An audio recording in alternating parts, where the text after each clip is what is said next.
Siamo ancora una volta nella splendida cittadina di Sarmede, qui negli spazi della mostra di illustrazione per l'infanzia, una delle mostre più importanti per questo settore a livello mondiale. Abbiamo la fortuna di essere con il nuovo presidente della mostra per illustrazione dell'infanzia di Sarmede, Uberto Di Remigio. Ecco, quali sono le emozioni, Presidente? Io sono estremamente emozionato, ma anche molto orgoglioso per questa nomina e devo ringraziare sentitamente anche il precedente presidente, che è stato un presidente ovviamente storico. Dopo 37 anni è riuscito a portare Sarmede a vertici internazionali e mondiali.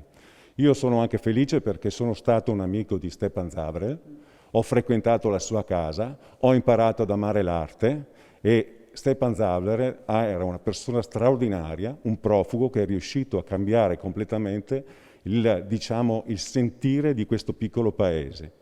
Un paese che è riuscito in tutti questi anni a portare circa 750.000 visitatori a questa mostra. Lei è stato uno dei fondatori, ormai lontano, no? Quanti? 37 anni fa. Nel 1983 abbiamo un gruppo di amici, assieme a Stefan Zavrel, ha deciso di onorare questa comunità di artisti che proveniva dall'est, facendo la prima mostra nel municipio di Sarmede.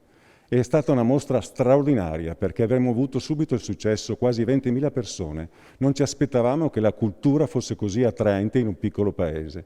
L'emergenza coronavirus non permette ancora di capire come poter organizzare le prossime manifestazioni culturali in tutta Italia. Lei che cosa si aspetta per la prossima edizione della Mostra Internazionale di Illustrazione per l'Infanzia di Sarmede e il periodo in cui ripartirete? È stata una scelta difficile, però noi abbiamo deciso di continuare e quindi quest'anno faremo la mostra. Sarà una mostra ovviamente di grande livello, il titolo sarà Il bosco, la natura, e che è correlata anche al momento che stiamo vivendo in un certo senso. Il nostro obiettivo è quello di mantenere posti di lavoro, di pagare i nostri fornitori, ma anche di mantenere tutti i collaboratori che collaboravano alla mostra. Noi abbiamo il passato e il presente della mostra per l'illustrazione dell'infanzia di Sarmede, però insieme anche il futuro. Ecco, che cosa vi ha unito in tutti questi anni a partire dalla fondazione di questa bellissima realtà? Di Remigio io lo conosco da quando era ragazzino e poi è venuto con me la prima volta a casa di Zavrel, perché io ho conosciuto Zavrel naturalmente per questioni generazionali prima di lui e poi ci siamo comunque sempre frequentati e nel 97 è stata organizzata con l'appoggio della provincia nella quale lavorava come funzionario Di Remigio. Abbiamo portato la mostra a Sarajevo e Sarajevo la guerra non era ancora finita e c'era con noi Zavrel e mi ricordo che c'erano delle zone della città che non si poteva ancora andare perché dall'alto c'erano ancora degli cecchini che sparavano.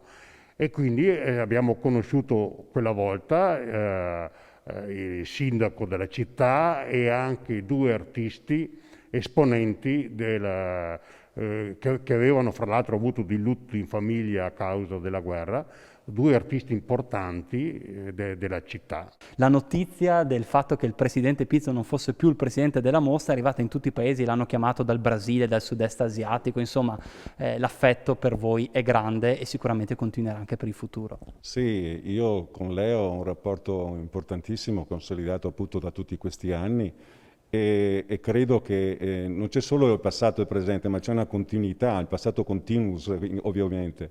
È chiaro che ci sono stati dei momenti straordinari con Stepan, era una persona incredibile. Lui riusciva veramente a fare una comunità di artisti incredibile qua a Sarmede, perché quando si entrava dentro nella sua casa, ognuno si spogliava del suo ruolo. Quindi si sentiva veramente un'emozione incredibile, cioè si sentiva l'essere umano, non tanto il ruolo, la persona, il potere e tutto quanto. E soprattutto lui usava una cosa molto particolare, il larin, cioè il fuoco. Il fuoco è qualcosa di molto ancestrale. Quando tu ti siedi attorno al fuoco, ci sono 10.000 anni di storia che ti ricordano chi c'eri, chi era e chi sei in sostanza.